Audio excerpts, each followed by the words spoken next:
So I'm Sougen, as you know. Some of you will know me from the Ask God comedy series that I do. Other people know me from the social media side of things in relation to the spiritual side of life, which leans heavily on a lot of my personal interests. So as you've probably gathered, those who have looked at my social media will realise that I'm rather heavily into anything that's spiritual, um, anything to do with science and cosmology, astronomy, and quantum physics. There was a time when science and religion used to go together, and in that there became a split in the sort of like the 19th century, with Darwinism and things like that. But the more I look at cosmology, quantum physics and things like that, of which I'm no expert, the more I see how it links into the nature of the universe as we know it. No one really knows a lot about the universe. In fact, we know very little about it. The vast majority of the things in the universe we know nothing about. And so it is a matter of opinion what people believe in as the cause of the universe, or multiverse as the case may be. It's also a matter of opinion about what you believe in the sense of the spiritual and religious things like that. Amongst my spiritual interests is Christianity, Zen, Buddhism, and the Sufis, and it's broadened my horizon, and it's helped me in my own beliefs. Everyone is entitled to their own beliefs and their own opinions, and I express mine through social media, especially with the poetry, and in a fun way with Ask God, where people can send in questions to God, and questions get read out and they get answered by God himself, or God's self. Yeah, I think it should be non-gender specific, but there we go. It's just my opinion on that. As I say, one of the key things that I do believe is that it's not so much about what we say, it's not what we tell people to do. What you really believe comes through in your actions, how you treat other people. It says a lot about who you are, how you treat the environment, animals and things like that. Also expresses an awful lot about what you truly believe. So therein the Christian side of my beliefs comes in, and it's like the word in action. And then there's the other side of my beliefs, which is nearer to Zen and what would be the Sufi train of thought, Sufism, where it's like an outside view, looking, or a gestaltist view, looking from all over and just looking at it as a whole, not casting any opinion and just letting it be what it is. It is what it is. I am what I am. You know where I'm going with that. I encourage people to look into various spiritual beliefs. I find that I get asked questions where they say, oh, it's such and such, oh, but they believe this, they believe that. Organised religion, as it purports to be called, would bring together a lot of people who have similar ideas. Most beliefs I find are very individual. So that shows you a little bit of my views on the spiritual. This broadcast itself is in relation to inquiries and questions people have made relating to the poetry. So as I've mentioned before, I'm into things like cosmology and quantum physics and the spiritual, importantly. And there are a lot of similarities there. People talk about consciousness, they talk about the difference between the observer and the observed. Greatest indication there that we found so far is within quantum physics, where a particle of light, or an electron, in the infamous double split test seems to be aware that it's being watched, and it can change its state from particle into wave according to whether or not it is observed, which shows that there is an interaction between the observer and the observed, and that's just a particle of light. So it bodes for other things if you want to expand on that thought. Go there, you know, think of it in the sense of if a particle of light or an electron can be in two states at the same time, it would be a particle or wave. What does it say about the human body and the soul? The soul is something that's quite abstract.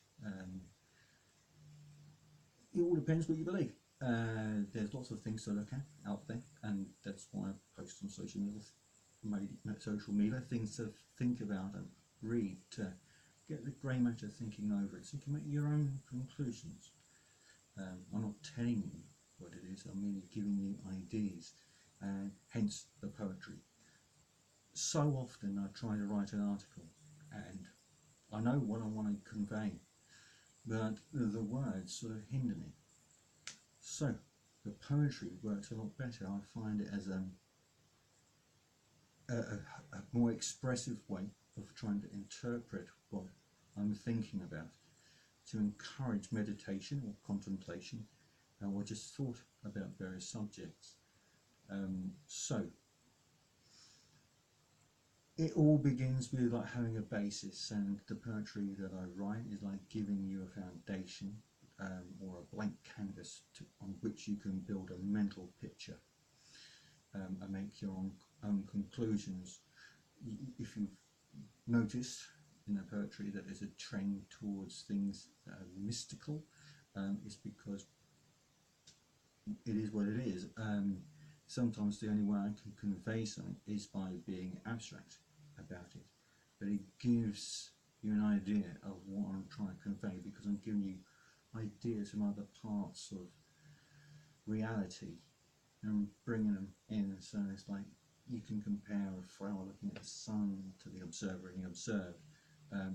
According to what we currently believe, everything, like the elements, was created in distant stars and explosions in star nurseries billions of years ago in the universe.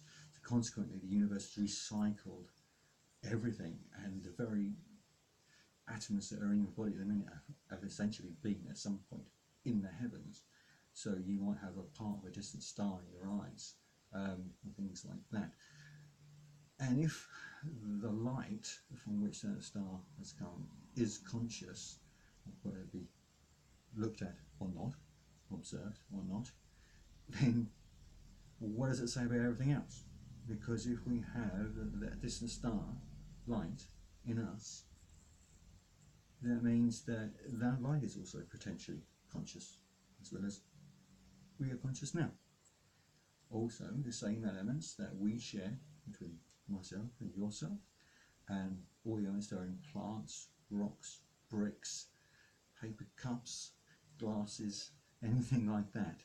It's all come from the universe, from distant stars. They forged all these things in the heavens, and it's been recycled endlessly, and ended up as you and I, or a bed, or a chair, or a glass of water. So the same elements that make you and I, there's just a slight variation there, and if I'm conscious, then potentially the flower that is looking at the sun is also conscious, potentially, because the light is showing us that it's actually conscious of whether it's looked at or not, whether you wish to elect to watch it as well. So those sort of thoughts inspire my poetry, and that's what I write about. There are a lot of Sufi ideas in there as well. It's hard to explain Sufism because it's so simple, but because it's so simple, it's consequently quite difficult, and very similar to Zazen and Zen, where the most simple idea is there, but when you try to explain it, it can be quite difficult, which is a bit analogous to my approach to essays and articles. Hence I find poetry easier to convey that picture across, so you can see comparisons, like a flower looking at the sun. And then I expand on these ideas, so you start to form a visual picture from the words that are in front of you. And that's my approach, and I find it works better for me. Some of the poetry that I write, it seems a bit too obscure for some people. I do apologise for that. Basically, I'm trying to convey an idea. Not everyone will get it, I understand. Not everyone will get that poetry. But, you know, my prayers are there for you, that eventually you will understand what I'm trying to express. And not everyone does get these things, and that's why I believe there are so many different schools of thought around theology and religion and things like that. In fact, by sharing ideas about what people believe, that's how religions basically form, from movement and conversation and things like that. So, my poetry is there to help you on your spiritual journey, for you to make your own opinions. I'm not telling you what to believe. I'm asking you to think about what you believe and have an opinion. And also, don't be so strict as to say, oh, what I believe is right. Because there's something called cognitive dissonance, and if something comes along that doesn't agree with what you believe, you will find that there's friction there. And not everyone does believe the same thing. Everyone's entitled to their own beliefs as well. So the poetry is designed to help you on your journey to making your opinion, by myself forming these mental images for you in words. So hopefully you can visualize the painting from the words I'm describing in the poetry. And so it relates to the universe and galaxies and the similarities between how an atom may look to like a planets going around the sun, something like that. It's quite an obvious comparison. Then you get other comparisons as well, which are a bit more abstract, like I say, about light, particle wave duality, stuff like that. Good and evil. Again, who wrote the definitions of good and evil, as well as who wrote the definitions of reincarnation or transmigration. And those are the fundamental parts that differentiate religions, in my opinion. I'm aware very much of the recycling that goes on in the universe. I myself don't believe per se in reincarnation, because I believe that every soul is unique. But I'm very aware, as I say, that there's recycling. So obviously things are recycled, and I'm here now as a result of things dying in the heavens millions of years ago. So there you go. So I hope this has been of benefit to you, and God bless. Take care.